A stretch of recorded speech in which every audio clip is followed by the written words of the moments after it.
یہ بہت بڑی خیانت ہوگی پاکستان کے ساتھ بھی، اور یہ بہت بڑی حماقت ہوگی جو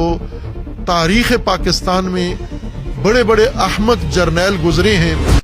ایران کو دھمکی دی ہمارے وزیر خارجہ نے، جو اکثر بیان اچھے دیتے ہیں لیکن ہیں ٹرمپ کے ساتھ، زبانی کلامی جمع خرچ کرتے ہیں، ٹرمپ کے ساتھ ہیں، اس کی گینگ میں گینگسٹر کے طور پر شامل ہیں، اور آج اپنے آپ کو بڑا ہیرو سمجھتے ہیں کہ ہم طاقتور ہیں۔ ٹرمپ کے ساتھ کھڑے ہو کے احساس جرأت ان کے اندر پیدا ہو گیا ہے۔ انہوں نے باقاعدہ ایران کو دھمکی دی ہے۔ کتنی شرم کی بات ہے کہ آپ سعودی عرب پر حملہ کرتے ہو اور سعودی عرب کے ساتھ ہمارا دفاعی معاہدہ ہے، یعنی یہی وہ اسی دن کے لیے ٹرمپ نے تمہیں ڈنر کھلایا تھا، لنچ کھلایا تھا، اسی دن کے لیے ٹرمپ نے تمہیں ساتھ کھڑا کیا تھا اور تمہاری تعریفیں کرتا تھا کہ تم نے یہی کام کرنا ہے، اور آج اس جنگ کے دوران ایران کو دھمکی دے رہے ہیں کہ ہمارا سعودی عرب کے ساتھ معاہدہ ہے اور دفاعی، لہٰذا اگر آپ سعودی عرب کے اوپر حملہ کرو گے تو ہم ایران پر حملہ کر دیں گے۔ آپ پہلے ہی ان کے ساتھ کھڑے ہوئے ہو، آپ ان کی حمایت کر رہے ہو، آپ ایران کو کمزور کیا ہے، آپ ایران کے ساتھ خیانت کی ہے، آپ نے باقی اسلامی ممالک نے بھی کی ہے، لیکن اور اب پاکستان یہ جو دھمکیاں دے رہے ہیں کہ ہمارا سعودی عرب کے ساتھ معاہدہ ہے، در حقیقت پاکستان کو بھی اکسا رہے ہیں کہ آپ کی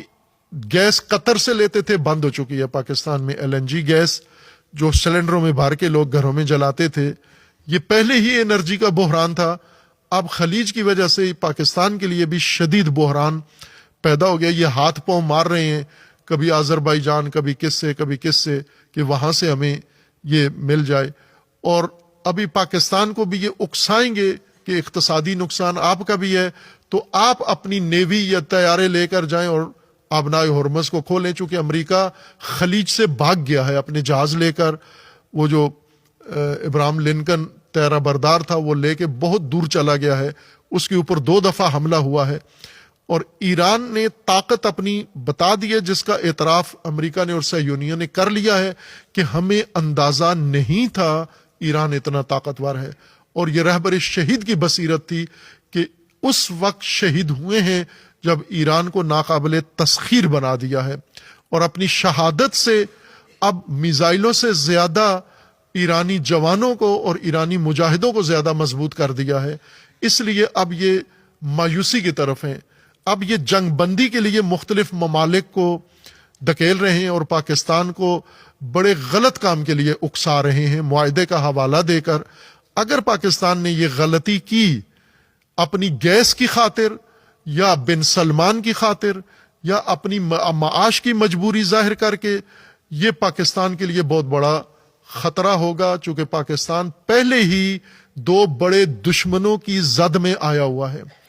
اور اگر پاکستان نے یہ حرکت کی تو ظاہر ہے پاکستان کے عوام اس حماقت پر عکس العمل دکھائیں گے، اور اس عکس العمل سے جو ملک کے اندر شروع ہوگا، پاکستان کے سرحدی دشمن موقع کو غنیمت سمجھیں گے، اور مودی کوئی بھی وار کرنے سے جھجکنے والا نہیں ہے۔ اس نے تیاری پوری کی ہوئی ہے کہ پاکستان کے اندر کے حالات سے فائدہ اٹھائے۔ ایک طرف سے آپ پاکستان کے اندر امن چاہتے ہو، پاکستان سے دہشت گردی ختم کرنا چاہتے ہو، اور دوسری طرف سے ٹرمپ کے ساتھ، نیتن یاہو کے ساتھ، گینگسٹر کے ساتھ اور بن سلمان کے ساتھ کھڑے ہو کر اگر اسلامی ممالک پر حملہ کرو گے یا دھمکی دو گے تو کیا پاکستان میں امن قائم ہو جائے گا؟ یہ پاکستان کے حق میں یہ بات کر رہے ہو، یہ بہت بڑی خیانت ہوگی پاکستان کے ساتھ بھی، اور یہ بہت بڑی حماقت ہوگی جو تاریخ پاکستان میں بڑے بڑے احمق جرنیل گزرے ہیں، جیسے ضیاء الحق گزرا ہے، جیسے پرویز مشرف گزرا ہے، اس سے بڑی حماقت ہوگی یہ اگر یہ جرم انہوں نے انجام دیا۔ جیسی زبان وزیر خارجہ نے استعمال کی ہے دھمکی والی، اگر اس طرف آگے بڑھتے ہیں تو یہ پاکستان کے لیے بہت برا ہوگا، اور ہم نہیں چاہتے۔ پاکستان ہمارا دیش ہے، پاکستان وطن ہے ہمارا، پاکستان ہماری سرزمین ہے، ہمارا پاکستان کے ساتھ عہد ہے۔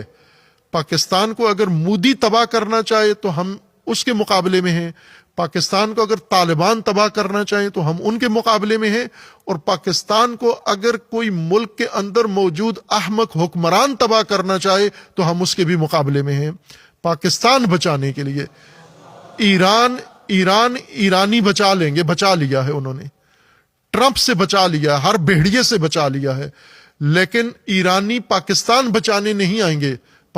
پاکستانیوں نے بچانا ہے۔ اور انشاءاللہ ہم آرزو کرتے ہیں اپنے حکمرانوں سے، یہ تقاضا کرتے ہیں کہ ایسا موقع نہ دیں پاکستان کے اندر، اس ناامنی میں مزید حماقت کی سیاست اختیار نہ کریں اور اپنے آپ کو بالکل علیحدہ کر لیں۔ علیحدہ ہونا بھی پاکستان کے شایان نشان نہیں ہے۔ ایران کے حق میں اگر کھڑے نہیں ہوتے تو ٹرمپ اور نیتن یہو کے ساتھ بھی تم اچھے نہیں لگتے ہو، بن سلمان کے ساتھ بھی اچھے نہیں لگتے ہو۔ آپ باہر کھڑے ہو جو اور دیکھ لو کہ یہ کیا کرتے ہیں۔ اگر آپ کو گھسیٹ کے کسی بیکاری ملک کا کردار ادا نہ کرو، بیکاری ملک کے حکمران نہ بنو۔ پاکستان باعظمت ہے، پاکستان عزت والا ملک ہے، عزت والی قوم ہے، اس کو بہکاری بنا کر اور پیسوں کی خاطر کرائے کے قاتل نہ بنو اور عالمی مجرموں کے ساتھ کھڑے نہ ہو۔ یہ تقاضا ہے ہمارا اپنے حکمرانوں سے، فوجی قیادت سے، سیاسی قیادت سے، کہ یہ حماقت اور غلطی پاکستان میں نہ ہونے دیں، چونکہ ملت پاکستان اس صورتحال کو برداشت نہیں کریں گے اور خاموش نہیں بیٹھیں گے۔